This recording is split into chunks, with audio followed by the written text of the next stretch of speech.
Assalamualaikum warahmatullahi wabarakatuh. Alhamdulillah kita masih diberikan kesehatan, diberikan kesempatan untuk hidup ya di tahun 2026. Saya berharap ini semangat baru. Artinya apapun yang sudah kita lakukan di 2025 tentunya ya kita berharap memang ada peningkatan. Tetapi sebenarnya apa daya kita untuk meningkatkan itu kan ini persoalannya. Karena saya melihat perkembangan dunia sekarang global dan sebagainya, mungkin kalau ada adik semakin peka, semakin jernih, hidup ini tidak terasa semakin nyaman, tetapi semakin banyak tantangan untuk menghadapi itu semua. Nah, terkait dengan mata kuliah kita atau terkait dengan Pancasila yang kita yakini untuk dasar kehidupan di bernegara kita. Di minggu sebelumnya saya membahas tentang Pancasila sebagai pedoman bertoleransi di era milenial atau di kalangan anak muda sekarang. Ya, tentunya perkembangan zaman ini sangat cepat sekali. Ya, ngomong sosial, ngomong apa berarti terus dan terus berkembang. Entah itu menyesuaikan dengan situasi atau apa. Tentunya apapun prinsip-prinsip pemikiran-pemikiran yang sebelumnya sudah ada di dalam kehidupan kita, mungkin semakin ke depan semakin tidak tentu, artinya tidak pasti untuk kita yakini untuk dijalani. Tetapi inilah hidup. Yang pasti itu adalah hukum-hukum Tuhan, itu yang pasti. Tetapi kalau pemikiran budaya manusia saya yakin akan terus dan terus berkembang. Nah, pada hari ini saya akan mencoba tentang peluang revitalisasi. Artinya kalau kita kemarin sudah membahas sedikit banyak bagaimana peran kita, bagaimana situasi negara kita, bahkan secara global itu bagaimana, itu yang kita. Nah, hari ini kita mencoba mengulas itu bagaimana merevitalisasi. Artinya ya kita paling tidak mengadaptasi. Ya mungkin dulu bisa itu dilaksanakan, mungkin hari ini tidak bisa. Banyak perkembangan teknologi dan budaya, pertukaran budaya, informasi dan segalanya, saya yakin ini akan mengakibatkan atau memberikan warna, memberikan pengaruh kepada perilaku kita di dalam kehidupan berbangsa dan bernegara. Nah, di dalam hal revitalisasi ini tentunya merupakan kewajiban bagi kita. Ya mungkin pernah saya katakan bahwa rupi kijane untuk lebih baik misalnya, untuk bertahan seperti hari ini aja udah alhamdulillah sebenarnya. Ya, itu kalau kita berpikir tentang apa yang kita ada di otak kita. Tetapi kalau kita bicara tentang itu adalah takdir Tuhan, itu adalah kehendak Tuhan, ya mungkin itulah yang terbaik untuk kita. Ya, itu yang nah, terkait dengan reaktualisasi atau revitalisasi nilai Pancasila sebagai ideologi negara ini, apalagi di era globalisasi ini, dengan keterbukaan informasi, kemajuan teknologi, ya, arus budaya lintas negara ini semakin tidak terbendung, ya. Serta kompetisi global sebagai bidang kondisi membawa peluang sekaligus tantangan bagi bangsa Indonesia, khususnya dalam menjaga jati diri bangsa, ya, atau persatuan nilai-nilai kebangsaan yang hendak kita capai. Ya, terkadang mungkin kita bisa mempertahankan, tapi konsekuensinya akan lebih parah lagi atau mungkin lebih besar konsekuensi yang harus kita terima. Seperti itu. Sama halnya misalnya kalau hari ini ada adik untuk mempertahankan nilai jati diri dan ketenangan pikiran dan sebagainya, coba Anda berhenti dari dunia teknologi medsos Anda atau gadget Anda. Puasa hari ini bukan puasa tidak makan, tidak minum. Perkara makan minum itu gampang. Coba puasalah tidak bermedsos, puasalah tidak, bisa enggak gitu. Ini yang barangkali kita harus bisa mengantisipasinya. Ini baru zaman kalian. Nenek meni anak putu sampean piye? Tambah piye rek menol ngandani. Nah, ibu-ibu sekarang mungkin di generasinya, di zamannya, mungkin nggak ada gadget untuk menenangkan anaknya. Tapi hari ini untuk menenangkan bayi tidak dikasih pentil dot atau susu apa, enggak, mencolok gadget meneng rek. Ngomong sekarang wis kapiwi wis. Ya nek biyen dikekno empeng ya ini. Ya, enggak saiki mencolok gadget, setel YouTube meneng wis. Usia balita pun seperti itulah. Itu baru sekarang. Belum nanti di masa kalian. Ketika ada adik sudah besar, berkeluarga, tambah zaman ya apa ya? Serba banyak kemudahan, serba banyak teknologi dan pengaruh dan sebagainya. Nah, ini yang menjadikan ya sebenarnya kita tidak khawatir, sebenarnya kita tidak takut dengan itu, tetapi paling tidak kita sudah siap-siap untuk menghadapi itu. Paling tidak ya sudah nemen-nemen lah.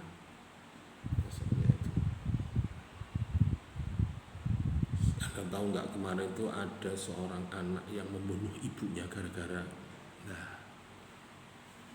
nek ngomong sama PAI, ngomong pendidikan agama, nilai-nilai agama dan sebagainya, pirek ini urusan gadget anak itu pengen game-gamean, ibu itu pateni ya. Nah ini yang menjadikan nilai-nilai kita, apakah seperti itu nilai-nilai ya, apakah seperti itu yang dikehendaki oleh teknologi. Tetapi kita juga tidak menghindar, kita bukan berarti mengharamkan adanya perkembangan teknologi itu. Bahkan sebenarnya memang ya harus sejalan gitu.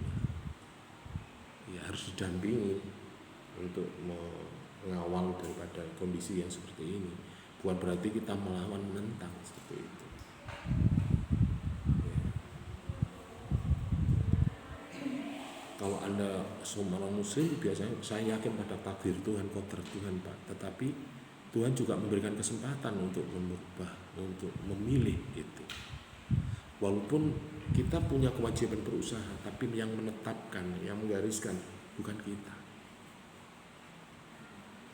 Nah, ini yang menjadi persoalan. Nah, terus nek ngono lapo Pak Ibu soro-soro ikhtiar, soro-soro belajar. Oh Gusti Allah wis ngerti, sono catetane, sono tarisi.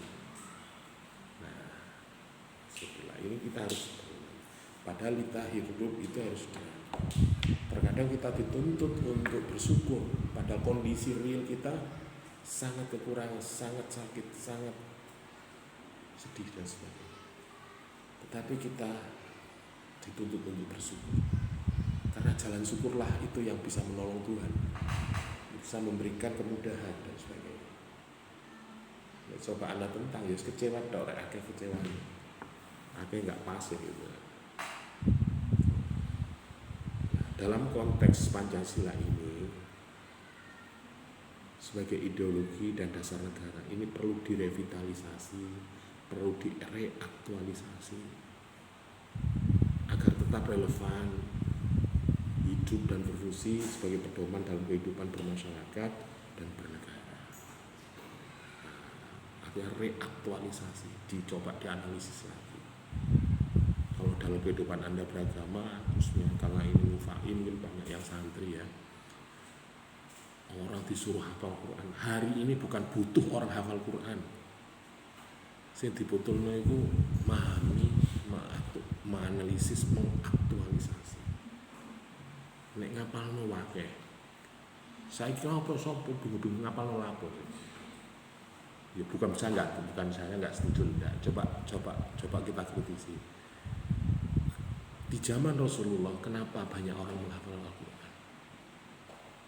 Kemudian di zaman Utsman sampai ditulis di itu. Ya harapannya ketika nanti Rasulullah sudah tidak ada, sudah meninggal, masih ada orang yang mengenal Al-Quran yang dijadikan mukjizat itu. Lah, kemudian ditulis di Mus'haf. Lah kalau saya kira Quran semua online opo wis banyak kan. Artinya data itu ada. Walaupun gak ono sing ngapal iku ono kitabe, ono Qur'ane ono. Nah, padahal itu adalah pedoman tuntunan yang kita harus jalankan. Makanya apal ge opo, nenek apal kok gawe ngono ya hanya paling ya gawe bisnis gawe itu. Tetapi yang kita butuhkan adalah yang utama, yang tujuan utama di turun Al-Qur'an itu adalah sebagai pedoman hidup, referensi hidup yang asli dari Tuhan.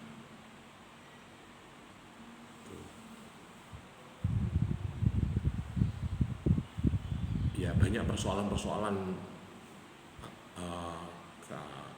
kekuatan dari Al-Quran itu adalah jawaban teknologi sekarang, bukan berarti tidak dari Al-Quran. Banyak sumber-sumber kemampuan seseorang untuk membaca, menghafal, menganalisis, mengaktualisasi sehingga mewujudkan dalam bentuk sebuah teknologi banyak dari Al-Quran juga. Nah, tetapi mungkin bagi kita yang masih proses belajar ini belum sampai ke sana, koyo hafalan itu penting gitu kan. Yo awal iya, tapi pada akhirnya dalam hidup ini tidak hanya menghafal, sampai nanti itu bukannya yang menghafal. Yo saiki posisi Anda masih menjadi anak, menjadi santri dan sebagainya. Kalau suatu saat Anda akan menjadi seseorang yang harus memimpin, membina keluarga dan sebagainya, yo harus memilah dan memilih. Kalau referensi kita tidak kuat, pemahaman kita tidak kuat, daya analisis kita kurang, ya nggak ada artinya hidupnya. Nah itu kalau di dalam agama. Tapi bagi apalagi terkait dengan Pancasila sing iki gaenane menungso rek. Artinya hasil pemikiran dari manusia. Sing mungkin nggak ada yang bisa jamin 100% itu tepat dan benar. Ya, walaupun kita sebagai bangsa Indonesia wajib untuk masih gak 100%, 80% lah. 30% ini pencari. Tetapi paling tidak kita berusaha minimal ini yang menjadi pedoman kita dalam kehidupan bangsa kita sebagai ideologi. Pancasila sebagai ideologi ini kan sebenarnya walaupun dalam rumusan Pancasila, dalam pemikiran Pancasila kita itu bahwa ideologi Pancasila itu ideologi yang terbuka, artinya boleh mengadopsi pemikiran-pemikiran yang barangkali hari ini tepat untuk bisa dilaksanakan. Artinya tidak haram untuk dirubah, karena pandangan hidup bangsa ini isinya adalah pandangan hidup bangsa. Misalnya hari ini karena habis bencana, sing disalahno ya proyek pembangunan, penebangan kayunya, perubahan jalannya dan sebagainya, itu sing disalahno karena bencana. Tapi nek gak payah bencana, mau sampe dalan jeblong titik ngono. Ya, jalan jemek, jalan jebret, lalu jalan rusak. Dreneng ya. Atau lampune gak padang ngono. Wah, wis. Padahal ketika itu dijalankan, dirubah sesuai dengan keinginan kita hari ini, ya pasti ada yang dikorbankan. Ayo di jalan utama misalnya, dalanan dawar misalnya, wis jalan alami, hutan milik rakyat, dalan pelindungan, wis jalan dalane wis bapak, gak usah dicor, gak usah diaspal, wis dalan setapak atau dalan, ya sapa sing wani rono,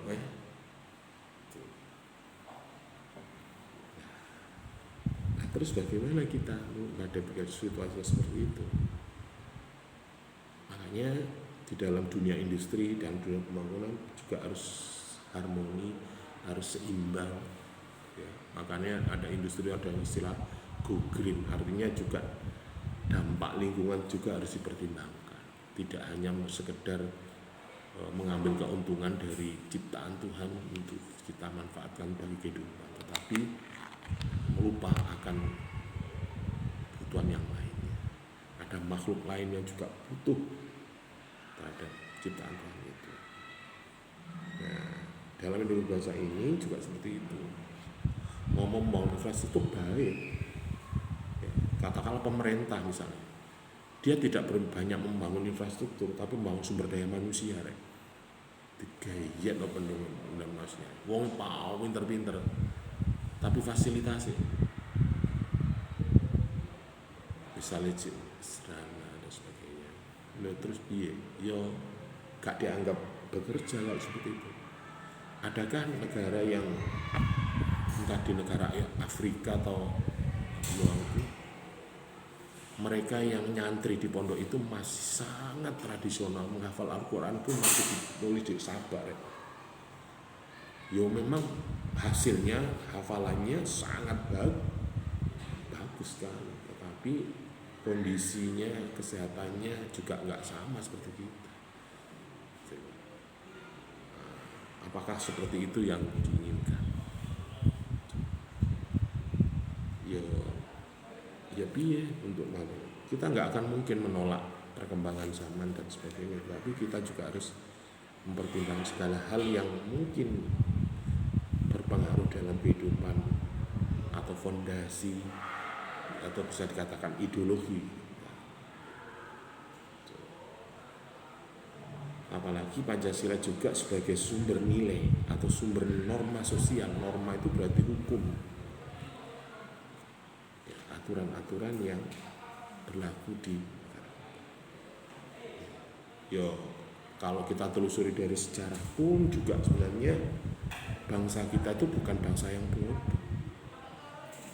Walaupun tenaganya masih manual dan sebagainya, pemikirannya, karyanya, industrinya, saya kira kalau di ukuran sekarang mungkin bisa dikatakan sangat maju sekali. Kalau dulu mungkin teknologinya masih manual ya, tetapi outputnya, hasilnya itu tidak kalah. Kalau dibandingkan ketika zaman itu, mungkin itu yang tertinggi. Seperti koyo membuat keris, membuat gong, alat musik, membuat alat pertanian, membuat desain perumahan, pemukiman, perkampungan, itu Indonesia, budaya negara kita tidak kalah dengan budaya-budaya sekarang. Tetapi mungkin karena teknologi yang membedakan. Bayangkan kita sudah sistem pengairan. Mojopahit saya kira tahun berapa itu sudah membuat, sebelum pada penjajahan Belanda kita sudah bisa bikin. Kalau kita bicara politik misalnya, zaman kerajaan Mojopahit itu sudah ada sistem federal, sistem kayak Amerika sekarang itu, negara bagian, kerajaan bagian itu sudah ada kerajaan Mojopahit sebelum ada negara Indonesia. Artinya bahwa bangsa Indonesia itu sebenarnya sudah maju, ya pemikirannya seperti itu. Nah inilah yang menjadikan fondasi kita, dan mungkin ini juga harus kita pertahankan, tetapi mungkin modelnya berbeda.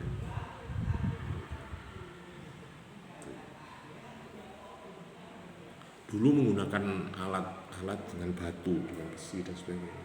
Nah sekarang harus coba Anda lihat perkembangan hari ini misalnya. Pada tahun baru kemarin di Indonesia mungkin dilarang untuk menggunakan kembang api. Ya, alasannya mungkin karena kita berduka, ada saudara kita yang lagi kena bencana, masa kita pesta. Itu jadi klasik, tapi yang saya lihat bukan itu. Coba Anda lihat kembang api yang ada di Cina, Tiongkok. Dia sudah tidak menggunakan kembang api, dia sudah menggunakan drone. Jadi langit-langit itu bisa diukir sesuai dengan kehendak kita. Main drone itu, main remote yang bisa kita kendalikan. Nanti ketika naik ke langit itu malam tahun baru itu sudah sesuai dengan kehendak kita. Entah itu wajah kita, atau rumah kita, atau mobil kita, atau apapun bisa ditampilkan situ. Dosa iki ngono. Di tahun-tahun kemarin mungkin hanya pesawat terbang, kembang api yang menyemburkan warna-warna. Sekarang sudah berbentuk miniatur.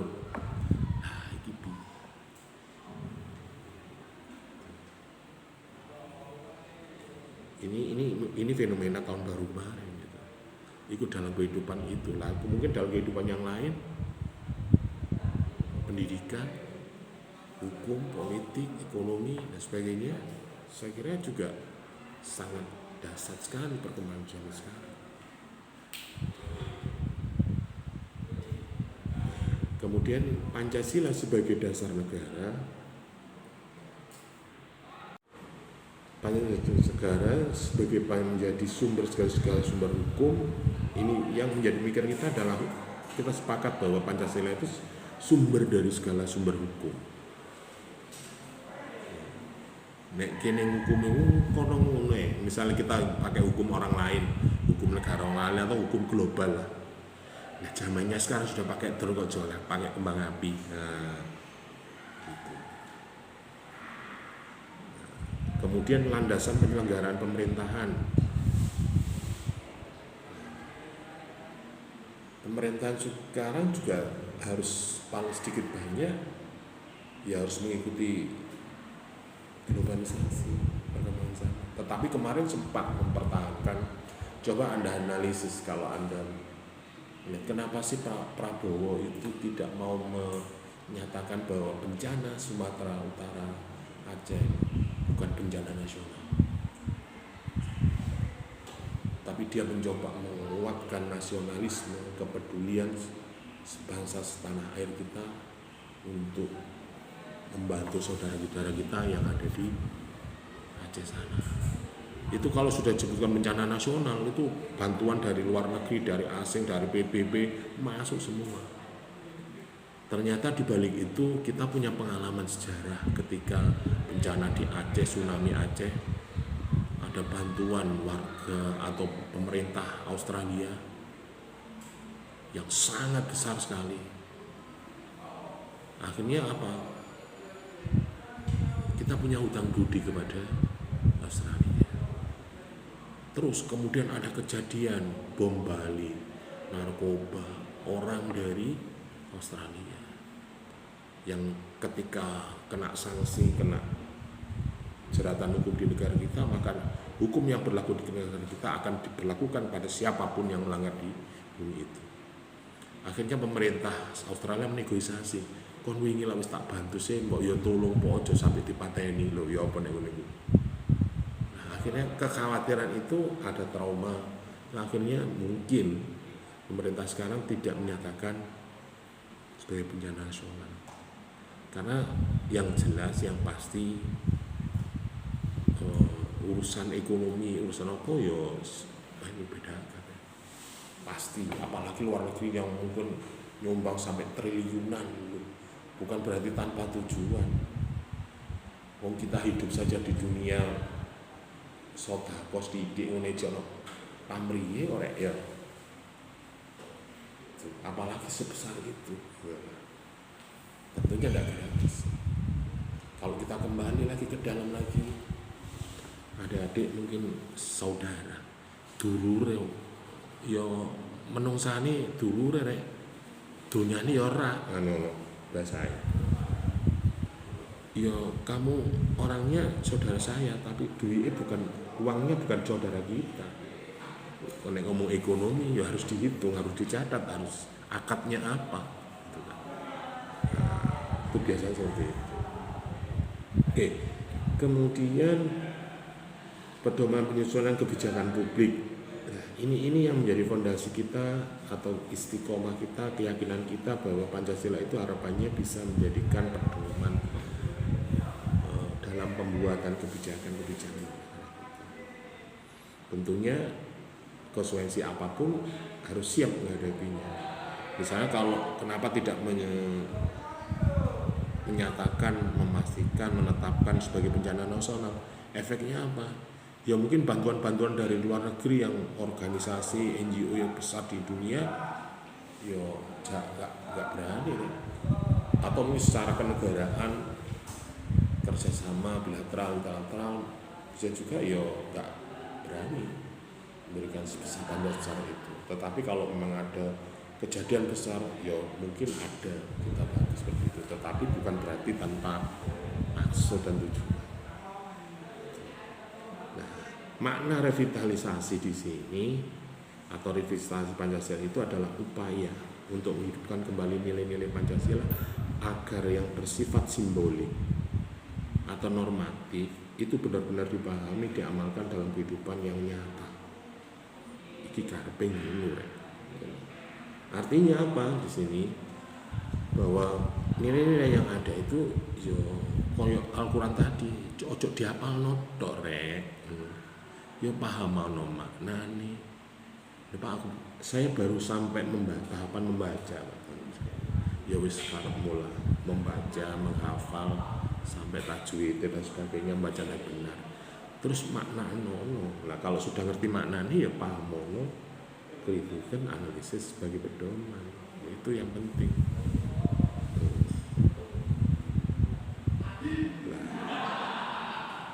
Di dalam revitalisasi ini kita diharapkan bisa menguatkan kembali ideologi bangsa.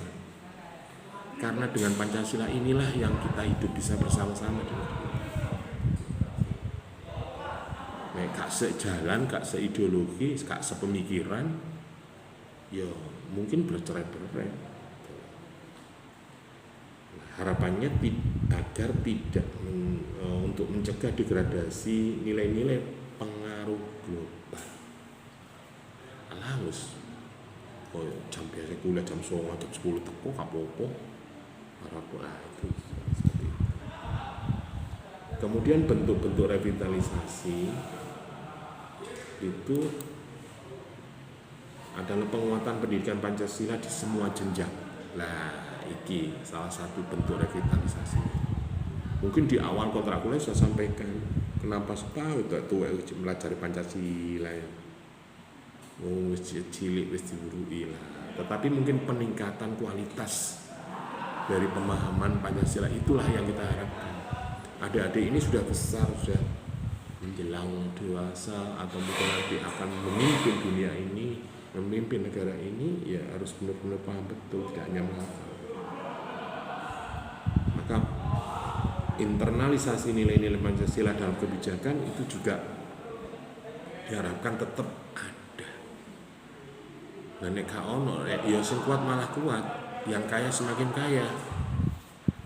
Maka munculnya adalah hegemoni politik.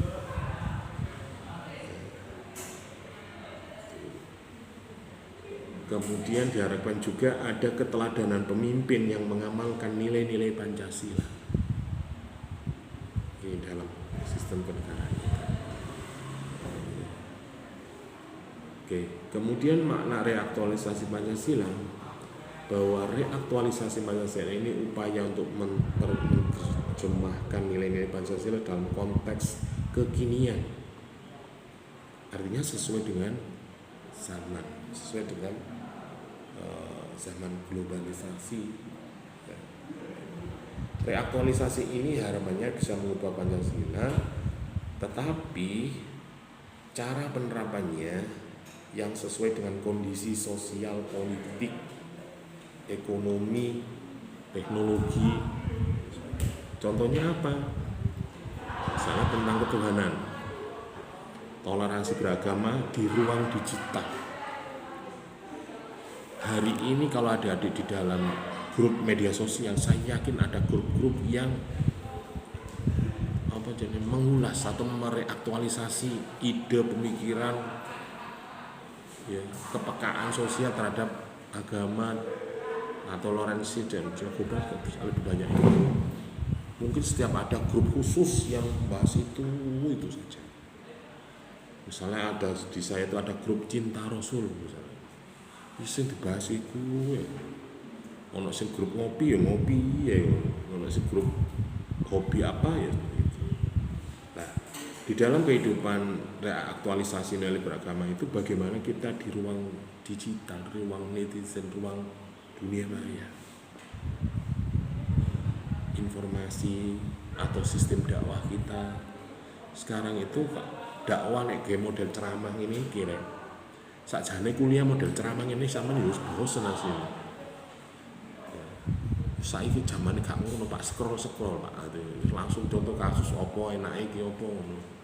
Mengalir gitu. Mungkin ya separah seperti itu. Coba model-model ceramah sekarang di TikTok itu sekarang sudah ada media dakwah yang ya hanya sepintas-sepintas, paling lama 4 menit 5 menit. Nek kami jam-jaman tidak mungkin. Berarti dia mengambil intinya apa lalu diulas contohnya apa cepat. Jadi kalau Anda di algoritma Anda sering buka itu, saya yakin akan menemukan kajian-kajian tentang apa yang sedikit-sedikit model dakwah. Yeah. Jadi metode dakwah seperti itu sekarang lagi tren, lagi diminati oleh generasi sekarang. Ya nek zaman biyen saiki pengajian nggo kitab mek nyemak ngene ya. Ya kesuwen saya gak ya. Zaman saya dulu masih seperti itu ya ada. Tapi nek saiki ya gak. Ini. Nek biyen enggak dibacakan ayatnya, tafsirnya, jenggote, tafsir Marukinin ngerikan. Kitab apa besok kita bawa. Iki ya gak. Saiki era digital ono AI bisa. Mau tanya apa aja bisa dijawab langsung. Apakah benar surat ayat ini seperti ini? Misalnya kalau Anda ragu misalnya, itu akan muncul jawaban-jawaban baru, referensi-referensi baru atau tafsir-tafsir baru terkait dengan apa yang Anda tanyakan. Itu saya kira. Makanya suka butuh ngapal Quran iki. Saiki dilebokno flash, dilebokno apa memori AI. Nah itu sebenarnya itu konsep Gusti Allah Raqib Atid itu. Kau coba Raqib Atid itu bocorani bisa kamu dengarkan. Ya Anda bisa belajar di situ.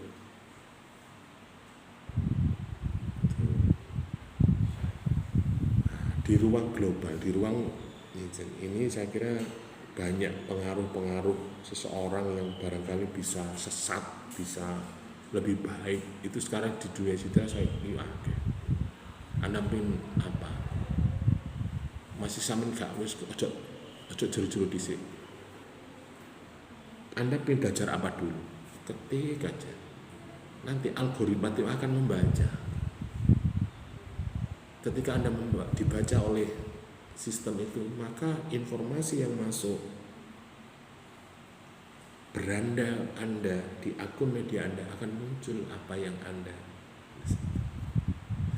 entah itu misalnya kalau Anda mau mengkaji tentang apa, Anda baca berapa detik atau membuka beberapa artikel, beberapa pendapat orang 3 atau 2, 4, setelah itu akan muncul di beranda Anda muncul seperti itu. Apalagi tonton lagi, maka beranda Anda, algoritma Anda di dalam media Anda, sosial Anda akan muncul itu sih. Misalnya Anda berbicara tentang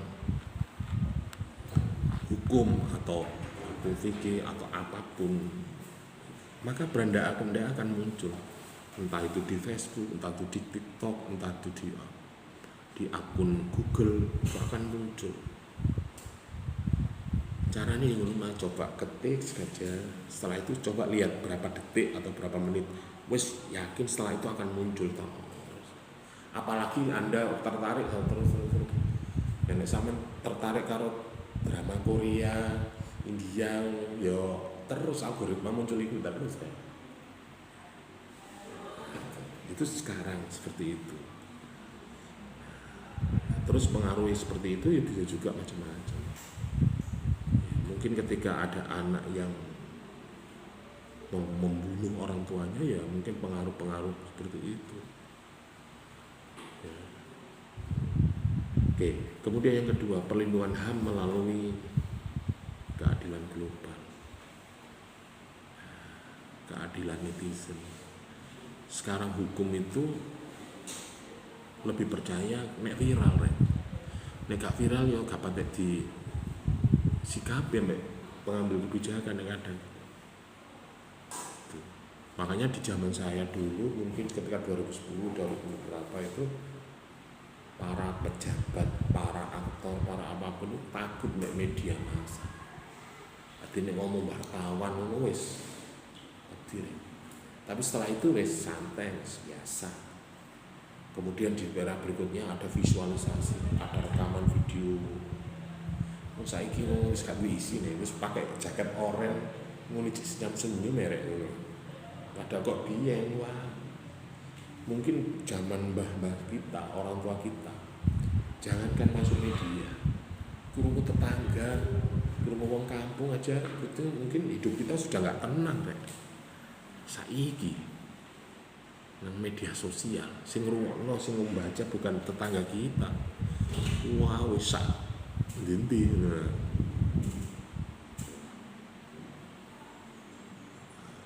terkait dengan HAM, hak asasi manusia, ya apa ling lindungi jejak digital nggak bisa dihapus. Makanya sampean ya aja sembrono aja.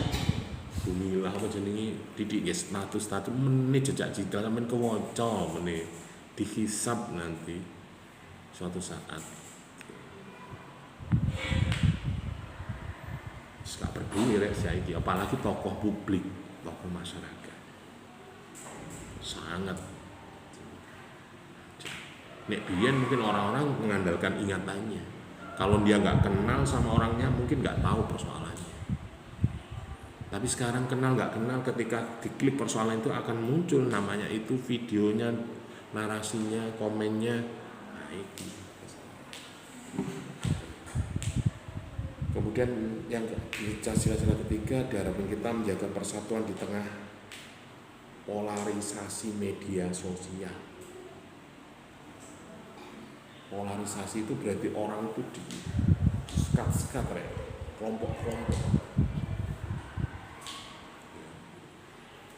Ya, dalam politik ono ternak Mulyono, ono ternak opo. Kalau dia ada ajaran kita, ya orang hanya dua kelompok dalam media kita. Anda masuk dalam dunia pembenci atau pencinta. Berarti unsur cinta dan benci. Ketika Anda masuk kelompok unsur orang cinta, sing seneng, ya apapun akan dibelani. Ya seperti halnya ketika orang yang suka pada Jokowi ya dia apapun Jokowi adanya ya dibelani rek. Tapi bagi mereka yang pembenci, ya wis kan benere blas.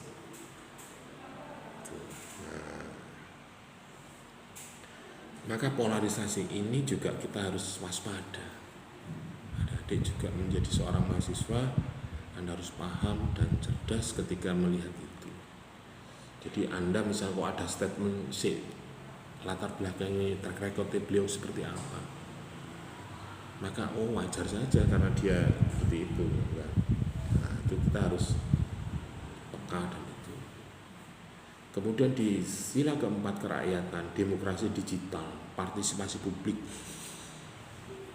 Ini seakan-akan bahwa partisipasi publik ini menjadi tolok ukur elektabilitas dari kepemimpinan itu menjadi pertimbangan bagi para pengambil kebijakan. Makanya perang sekarang adalah perang media yang banyak, cyber. Bukan perang fisik, perang media sosial. Gitu. Kemudian yang sila kelima ini terkait dengan pemerataan ekonomi dan keadilan sosial. Nah, ngomong pemerataan ekonomi di era digital ini, ya apa rek? Nek dagangan offline, sampean tuku jilbab misalnya nang ngene toko apa jenenge? Fashion. Wah, iki regane 50.000, online lho 15.000. Ya apa iki? Sepatu misalnya sampean tuku nang pasar 70.000, padahal di online 45.000 rek. Ya apa ngene? Lho, kadang ya gambare padha, kadang gak padha, Pak. Tapi paling ndak kalau kita bicara ekonomi, selisih harga juga menjadi pertimbangan, gitu kan. Mesti ini kalau orang Jawa itu ya seji rego nggawa rupa itu ya kudu tetap digawe. Orang ekonomi tetap akan berpedoman itu karena orang ekonomi adalah mencari keuntungan. Pedagang itu juga mencari keuntungan, bukan niate sedekah. Makanya kadang iklan sampai iki dodolan tas sedekah ngono ya. Masa jilbab 50.000 dapat 5. Lah itu soalnya pira iku nanti gawe sedino. Iya, keadilan ekonomi atau pemerataan ekonomi sekarang sudah gak pandang dulu. Kadang wong power internet digitalnya lemah ya gak bisa berkembang. Kadang transaksi sosial juga seperti itu. Siapa yang menjamin kalau bisa misalnya ada ketidakcocokan, kita ada akad jual belinya yang nggak sah, seperti itu. Umane sama wong agama, agama ya apa Pak? Jual beli di online itu Pak. Nah, kita nggak tahu, nggak bisa pegang barangnya Pak. Apa bisa? Wes dukung misah ya wong ketok fotone videone kan ngono. Tapi nek gak cocok kayak videone dibalik oleh ngono. Terus ini ya apa nek ngono iki?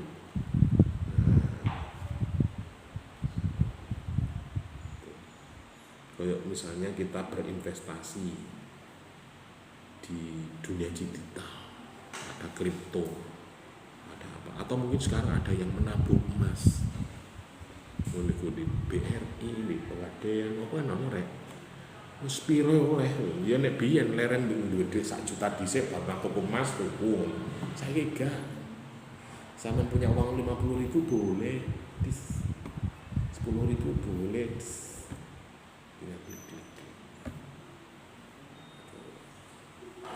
Ini zaman sekarang seperti ini. Padahal ada yang menyatakan bahwa semakin banyak kemudahan, semakin banyak penipuan. Ya. Walaupun sistem itu diatur sebaik mungkin, Shopee kuwi kuat jendek, tapi ya tetep ae kena mungkin Indonesia ya. Bagi mereka pedagang yang punya toko di Shopee misalnya, ketat aturannya. Tetapi ya cek bocor ae. Oke, itu.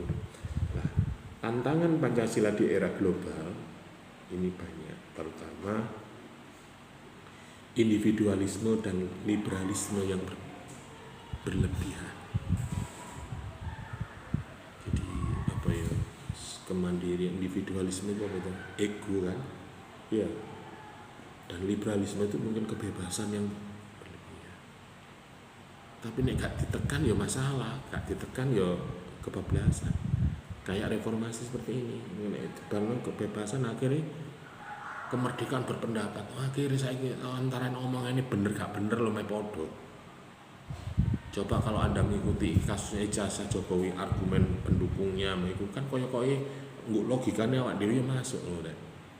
Kenapa sih kok gak ditututono biyen? Nek jane asil lapor sing wedi. Nah, kan wis bener nek niku. Padahal secara hukum lho lah apa manfaatnya apa aku ndudono sampean? Punya kewenangan apa aku sampean? Ngomong hukum. Ambarean loh, hasil gak siapa sih manfaatin lah. Itu nek kadang kalau Anda mengamati perkembangan di teknologi perdebatan seperti itu, koyok-koyok niku logis rek ngene. Ya sama halnya kenapa sih wong kari ndudono tok ngene kok diwet wae. Marilah. Kalau Anda itu guna asik kenapa takut? Nah, itu kan masuk akal aja nih. Tetapi ya persoalan hukum bukan seperti itu. Faktanya juga ditunjukkan sudah nggak selesai gitu. Oke. Kemudian tantangan berikutnya adalah radikalisme dan ekstremisme ideologi. Nah, kadang orang pintar rawitis itu yo kadang miring rek. Beda dengan ajaran-ajaran yang mungkin orang-orang tua dulu ala wis kene makmum wong kene wong awam wis melok sing ngerti ae makmum ae. Apa jare guru, apa jare wong tua, apa jare. Sama halnya ketika memilih jodoh sampean meneh. Nek sampean yakin wong tua sampean dalile yo bener jelas, hukumnya yo jelas. Terus nek milih jodoh sampean pasrah total lah nang ibu sampean. Bapak ibu sampean wis Bu pokoke nderekaken napa kersa jenengan. Nek nurut jenengan sae kangge kula insyaallah kula manut iki sae. Iso enggak trimo ngono? Bisa, Pak. Ya, cangkemmu iso, atimu ya gak iso paling ya. Sakjane aku ndek pacar iku ngene. Iku nek ngomong keyakinan, ngomong ekstremisme, ideologi, radikalisme. Itu dalam kehidupan misalnya. Apakah bisa itu? Sakjane revitalisasi seperti apa? Ya kita bermusyawarah. Oke lah, jenengan punya hak. punya coro persentase itu mungkin bisa 95%, saya hanya 5% hak saya. Tetapi di sisi lain di dunia pemikiran yang menjalani saya, panjenengan mungkin kewajiban ya, walaupun jenengan lah ya apa nih ini, di mana posisi orang tua yang harus Anda tempatkan untuk memutuskan hajat hidup Anda. Di sisi lain kita didoktrin bahwa wong tua gak mungkin jelomprong anak. Tapi faktanya akeh kan wong tua jelomprong anak ya akeh. Ya, mungkin beda pemahaman, beda keyakinan atau beda keimanan dan ketakwaan. Menurut dalil wong tua wis gak nek dibantah, tetapi jenenge padha menungsane. Nah, nek wong tuane imane si jenis sampean sejak kecil tidak hanya diajarkan orang tua di sekolah, di pondok, di mana saja Anda sudah tergembleng, akhirnya imannya nggak podo nih ibu sampean. Terus sampean kudu nganut ibu sampean. Nah, padahal doktrin kita harus manut, tapi nek aku manut iku ngene kok celuk. Wah, aku koncone ibu lah gak ero. Ya apa nek ngene iku sampean. Makanya ketika iki ngomong dicukur maneh, ngomong antara takdir sampai ikhtiar menungso piye posisine endi. Jadi ini sudah ada ketetapan, sudah ada garisnya. Sebelum Anda mengucapkan doa Anda, Tuhan sudah menulis apa yang Anda butuhkan. Anda jadi sakwamu guru muni iki lho Gusti Allah wis duwe catatan. Nah, terus nek wis posisi ngono terus kene kudu ya apa, Pak?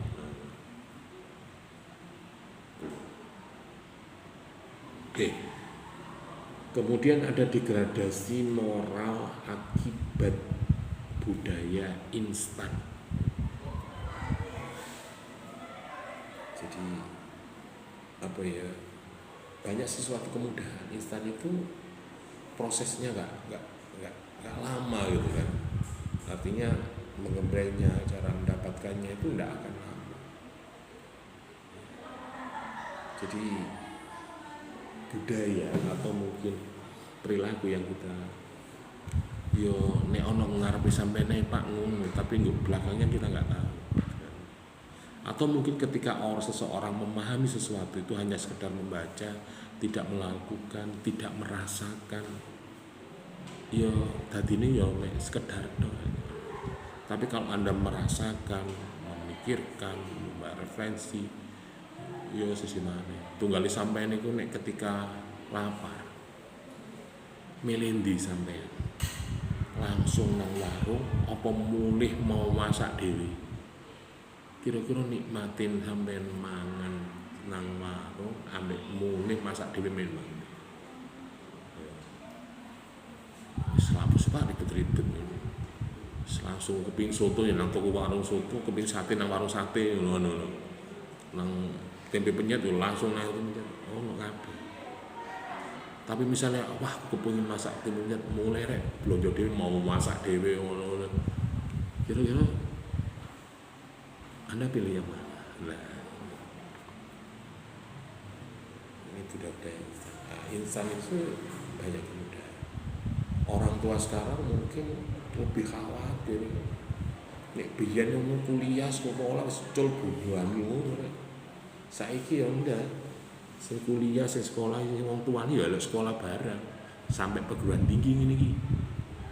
Bukan berarti usia sampean ngene wis lepas dari orang tua, wis mbondok sampean kula nggone penting ayah ndongano mbandani ngono. Wis budal ya sakro, budal tak sediani sepeda wis. Ndak, nek ada orang tua yo elok terlibat akademik bareng kowe. Melok bimbingan skripsi. Saiki. Oke, kemudian yang keempat ada disinformasi, hoax di media sosial. Yaitu banyak visualisasi video atau statement atau logika pemikiran sing terbuka. Ya kaya bener tapi gak bener. Jadi kaya tegas tapi gak negas. ono koyoane neges tapi gak tegas. Nek zamane omongane wong Jawa ngono. Sekarang itu pemberitaan di media koyo-koyo bener. Wis coba Anda kalau di media sosial di TikTok iklan sebuah produk misalnya untuk mengecilkan perut, wah cukup doser aja sepagi sudah ngono.